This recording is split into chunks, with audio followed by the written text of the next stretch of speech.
Hey, I'm Adeline. I'm 31 years old and I'm a mother to a 2-year-old boy who is the light of my life. Today, I want to tell you about something that was very scary that happened to my family when my son was just a little under a year old at the hands of my mother-in-law. But before I get into that, I need to tell you about my relationship. I met my husband Freddie at a mutual friend's engagement party. We had been sitting at the same table, and so we got to talking. We quickly realized that we had a lot in common and exchanged phone numbers. We got to talking after that, and that led to us going out on a few dates before finally becoming an official couple. Freddie truly was the man of my dreams. He was kind, caring, and very funny. We shared a lot of the same ideals and values, so I really did hit the jackpot with him. He was perfect, except maybe one thing. Freddie was relatively close with his family, which consisted of just his mother and his older sister. Now, after a year of dating, he decided to introduce me to his mom and sister. While his sister, Jody, absolutely adored me, his mother, Emilia, hated me. She was rude and insulted me based on everything I told them about myself. Thankfully, Freddie stood up for me and we ended up leaving after. However, Emilia's treating me poorly was something that continued to happen for the rest of the time that I was around her. I only bore it because I loved Freddie with my entire soul. Freddie asked me to marry him after we had been dating for 3 years, and we had a pretty small ceremony with only our closest friends and family around. Emilia was not happy that Freddie and I got married, and she made it her job to tell me about it every time she met me. It hurt like crazy to constantly be told that I was not good enough for her son. But I learned to bear with that too. About 1.5 years into our marriage, I got pregnant. I was going to have the first grandchild on both sides of the family, and that was something that made me something of a celebrity in our families. Emilia treated me differently than she usually did. She wasn't as mean, but she wasn't nice either. She kept telling me that she hoped I'd be a good mother because I had been blessed to get pregnant without trying as hard. You see, my sister-in-law Jody had been married for 10 years and had been trying to have children from the start of her marriage. Emilia was devastated that Jody couldn't give her grandchildren, but since she wanted grandchildren so badly, she was willing to treat me nicely so that I could be around my child. I was grateful for better treatment from Emilia because my pregnancy was difficult on my body and my mind. Giving birth to my son, Max, was the best thing that had ever happened to me. He was Freddie's and my pride and joy. We kept to ourselves for the first 3 months of Max's life. We wanted to bond with Max, so we didn't allow any family to visit for 3 months. That did not make Emilia happy. She hated that we kept away from her grandson, so she started taking her frustration out on me again. She began calling me at all times of the day and demanding that I send her pictures and videos of Max. If I didn't comply, she would show up at my place and begin banging at the door till I sent her the pictures. Yeah, the first few months after Max was born were difficult. I only got 4 months of maternity leave, so after that was done, I had to go back to work. During that time, I had my mom help out with babysitting. When Emilia found out that my mom was babysitting for me while I worked, she was livid. She threw the biggest fit I had ever seen. She began spamming me with calls and messages about how I should not be working and how she felt left out, that I hadn't asked for her help with babysitting. I could only fix one of those complaints, so I did.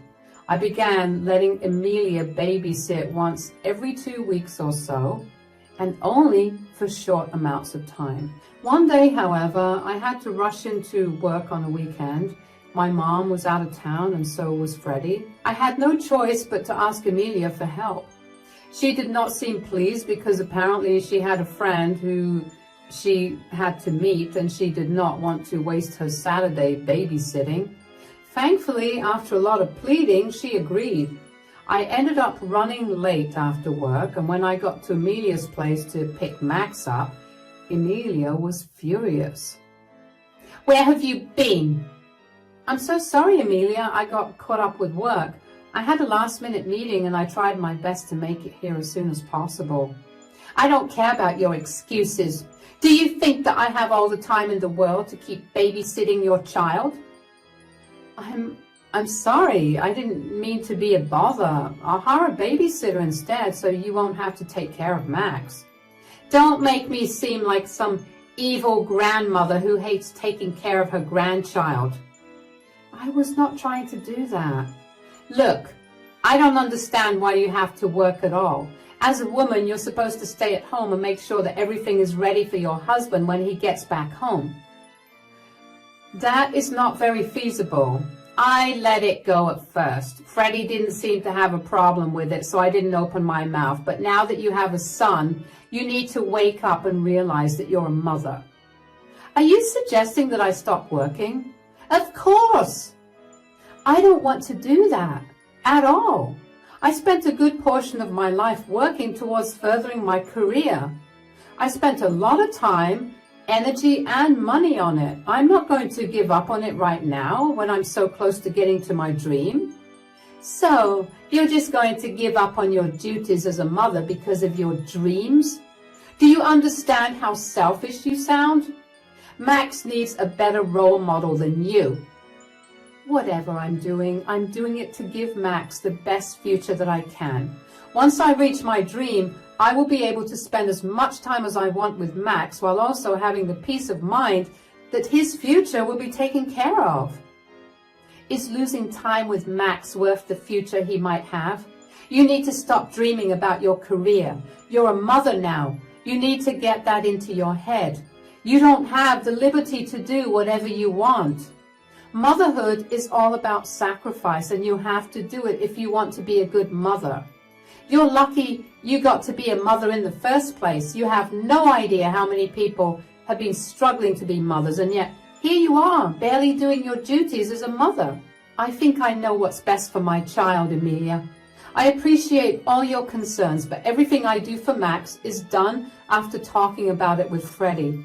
So if you disagree with something I'm doing, you're also disagreeing with Freddie. Men don't know anything about raising a child. You need to take control of things as a mother. And believe me, if you keep talking about your dream nonsense and don't give up on your work, I will give Max to Jody. She's been longing for a baby for so long, and I know for a fact that she would be a much better mother than you'd ever be. Well, you sound a little crazy. I'm going to go. You don't have to bother too much with Max anymore. I'll make sure I tell Freddie as much.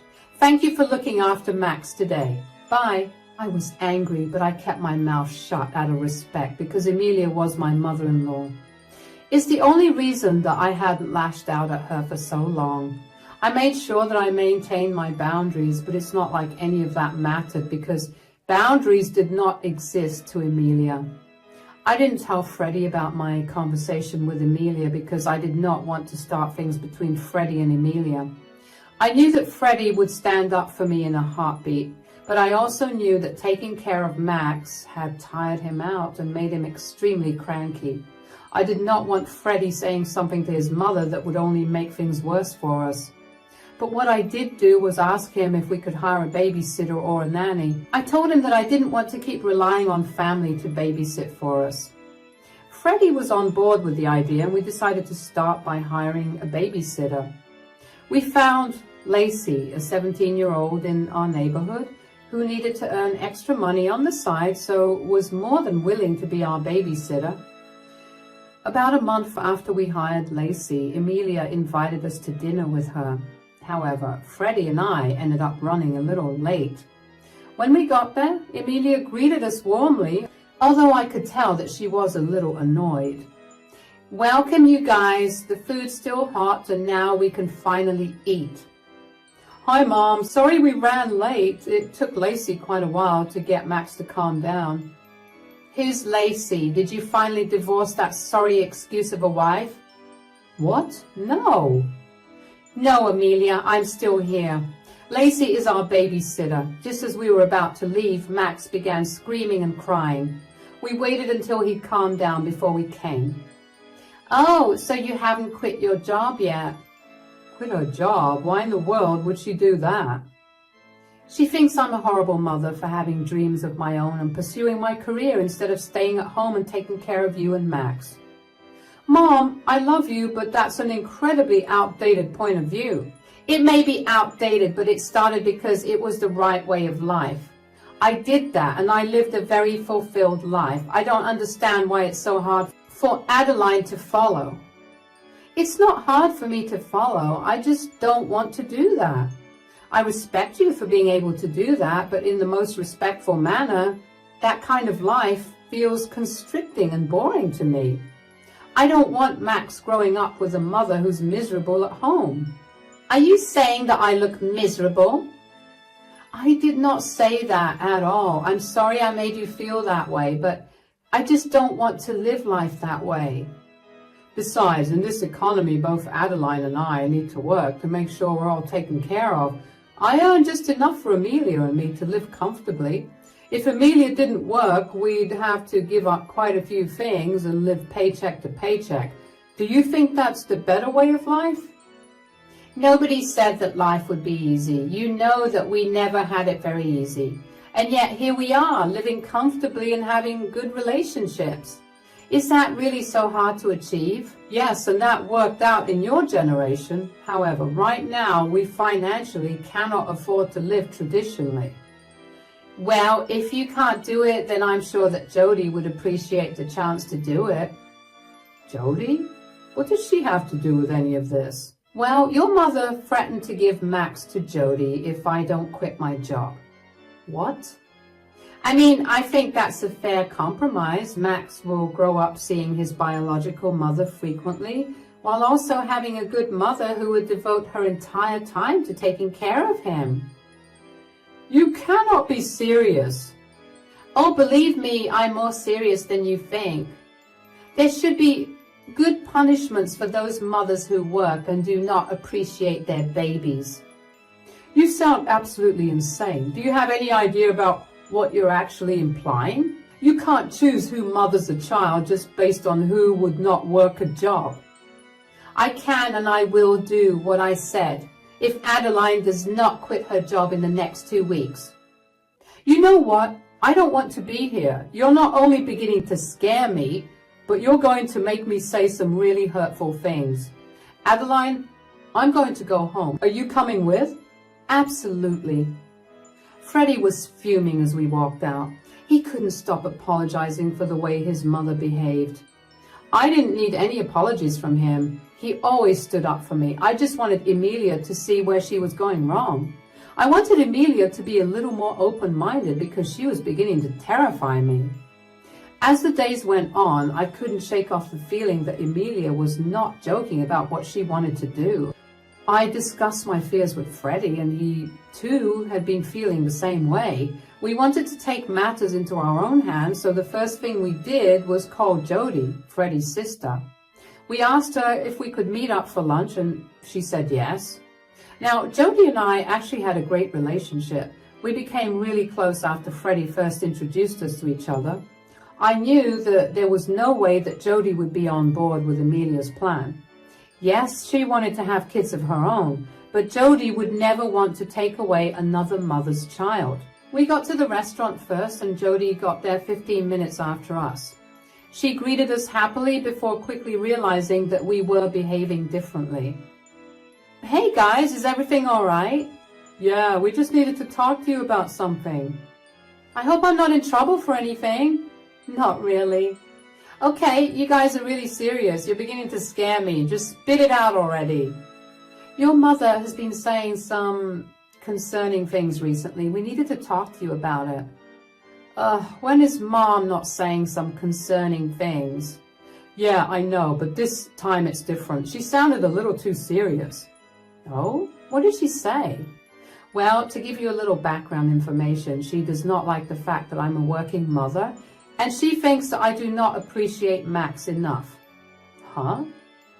Yeah, and she's threatened me twice now to take Max from me and give him to you because she thinks that you'd be a much better mother than me. That's not legal at all. Yeah, we know, but you know how a mom can be more than insane about the things that she truly believes. She feels horrible that you haven't been able to have a child, and apparently child swapping is the best way for you to have a child. You're right. This is beyond insane and actually very concerning. Do you guys really think that she'll try to take Max away from you and give him to me? The thing is, we have no way of knowing. She seemed very serious when she was telling us about it, but I have no idea how she could go about doing that. I know that we're close and that I know you well enough to know that you would not want what Emilia's planning to do, but I just wanted to hear you confirm that for me. Oh, believe me, I love Max with all my heart, and I'm also incredibly upset that I haven't been able to have a child, but I would never dream of separating a mother from her child, especially my nephew and his mother. I would never in a million years agree with Mom's horrendous plan. All right, that's reassuring. Yes, but hypothetically, if Emilia does manage to bring Max over to you, could you secretly inform me? I don't want her running off with Max if she finds out that I knew what she did. Of course, I'll always have your backs. I cannot even begin to tell you how relieved I felt when Jody assured us that she would have our backs, and Freddie and I were very smart to have approached Jody in advance because our fear came true only a month later. In the month leading up to the incident, Freddie and I were very cautious about being around Emilia. We informed the police about what we were scared of and asked them if there was anything they could do. They said that since Emilia hadn't done anything, they couldn't do anything. But they advised us to keep Max away from Emilia for a while. That is what we did. Emilia kept asking when she would be able to babysit Max again, and she would get really agitated when Freddie and I told her that her help wasn't needed. And then one day, she invited us over to lunch once that month. We didn't bring Max along, and I guess she overheard my conversation with Jody where we were talking about work, because Emilia began yelling at me for still working. Once again, Freddie and I ended up leaving the event early. A week later, I got back home from work and found my front door open. I immediately felt my stomach drop. I rushed into the house and called out for Lacey, but I got no response. I walked into the living room and saw Lacey passed out on the couch.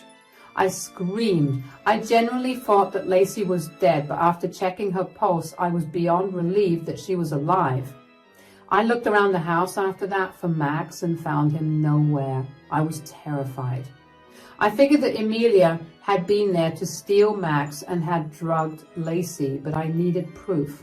I managed to get Lacey awake after a lot of shaking her, but she was still very loopy from the drug that she was given. Lacey, oh my God, you're finally awake. Oh, my head hurts really bad. What happened? That's what I need to know as well. I don't remember much. I just know that I don't feel so good. Okay, I need you to focus on me. Max is not here and he may be in danger. Could you please try to focus and tell me who did this to you? Oh no, what? Do you mean Max isn't here? He's not in his crib and he's not anywhere else in the house. That is why I need you to think really hard.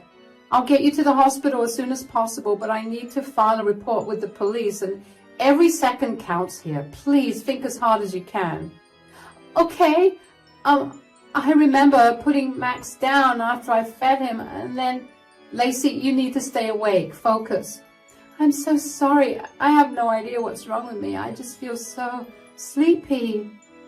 I know, you were definitely drugged by someone who wanted to take the baby. Do you remember who you let into the house?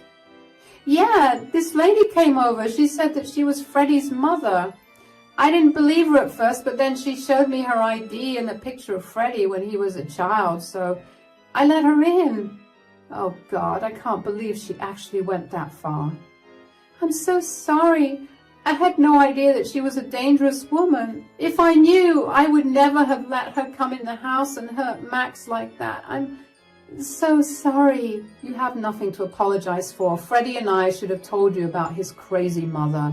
You didn't know any better, so it's okay. Do you remember how she drugged you? She walked in and started playing with Max. I let her spend time with him for a while, and I began washing Max's clothes.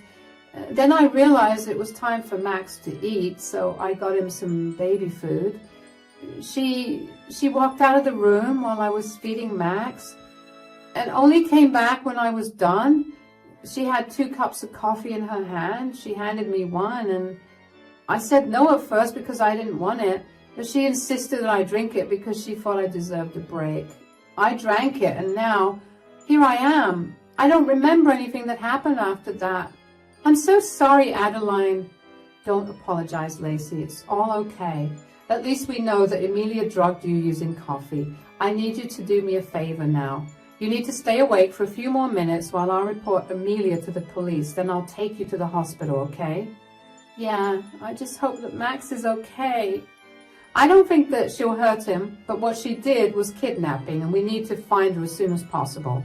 Hold on, okay? I'll make that call. I immediately dialed 911 and managed to get all the details I needed to give across.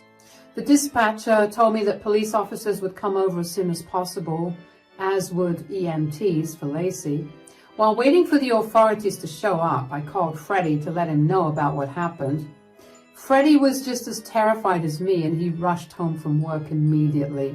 The authorities showed up within 10 minutes and took my statements. They saw that I had a Ring doorbell, the one that recorded everything that happened in front of my door, and asked me to access the footage. In my panic, I completely forgot that I had proof there.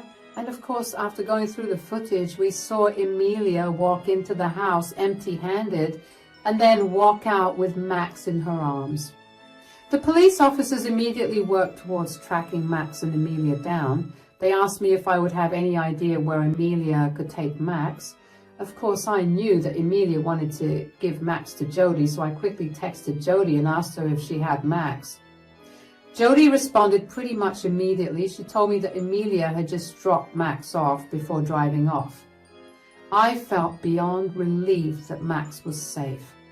I filled Jody in on what had happened, and she was horrified. She assured me that she would keep Max safe and away from Emilia if Emilia showed up, and also told me to focus on helping the police officers find Emilia. The officers and I worked towards triangulating Emilia's location. We figured that we would call Emilia and triangulate her location using cell towers. We needed Emilia to talk to me for at least 3 minutes, so I called Emilia over and over again until she finally picked the call up. What do you want, Adeline? Where are you? I'm at home. Why? Don't play dumb right now. Where are you? And do you have Max? What do you mean? Why would I have Max? Did you lose him or something? You know very well that's not the case. You came into my house, drugged my babysitter, and kidnapped my son. You need to bring him back as soon as possible. You have no proof of me doing any of that. You're throwing crazy accusations my way, and I will not bend to them. I have video evidence of you walking into my house and then walking out of it with Max in your arms. No, you don't. My doorbell comes with a camera. I got more than enough proof of you kidnapping my child from my home. It was not kidnapping. Stop calling it that. Oh, really? Then what do you call walking into someone's home and taking their child without their consent? I gave you a deadline. I did not kidnap Max. I simply took him out of your house to give him a better life, something you never could have done because you're a selfish, stuck-up brat who cannot see anything past herself. Nobody will listen to your stupid and pathetic reasons for taking a child out of their home without their parents' consent. You're going to regret doing that. You have absolutely no way of finding me. Oh, I know exactly where you are. Besides, there's been an Amber Alert put out for Max, so good luck getting anywhere without people recognizing him. You think you can scare me into giving Max back to you? I don't care what you do to me because I know that what I'm doing is the right thing for him. You have no idea what it's like to grow up without a present mother, but I do. So I definitely will not let that happen to my only grandchild. You're insane. Why do you think that I'm trying to ruin Max by working? If anything, you're the one who's going to ruin Max by following your plan. Do you seriously think that Max will be okay when he finds out that his mother is not his mother but his aunt, and his aunt is his mother? Do you think he'll ever forgive you for doing something so horrible to him over such a stupid reason? You haven't even thought your plan out entirely. I know exactly what I'm doing. I don't care if Max will hate me in the future. I just know that I do not want Max growing up with an absent mother. I don't want to talk to you anymore. I have bigger things to focus on. Bye. Emilia hung up on me and I felt my heart pounding. I turned to look at the police officers who assured me that they had triangulated Emilia's location. They hurried to catch her while I paced up and down the house in anxiety. Freddie was no better. He was doing his best to remain calm, and I was glad that he hadn't taken his anger out on Emilia as yet, because I couldn't have him ruining the police's efforts. Of course, there wasn't really an Amber Alert put out, but I just needed to get Emilia to talk a little while longer. It barely took an hour for the police officers to find Emilia. They quickly arrested her, but of course, she did put up quite a fight apparently. I didn't get to see her until the hearing in court. Emilia's lawyers tried to defend her to the best of their abilities, but I guess she never told them about just how hard she tried to get me to give Max up. I had screenshots of text, videos, and audio recordings of Emilia telling me I was a horrible mother and how she wanted to give Max to Jody. There was not much to defend, so Emilia was sentenced pretty quickly to 5 years in jail. Aside from that, she was also ordered to pay a hefty fine for drugging a minor and was sentenced to 150 hours of community service.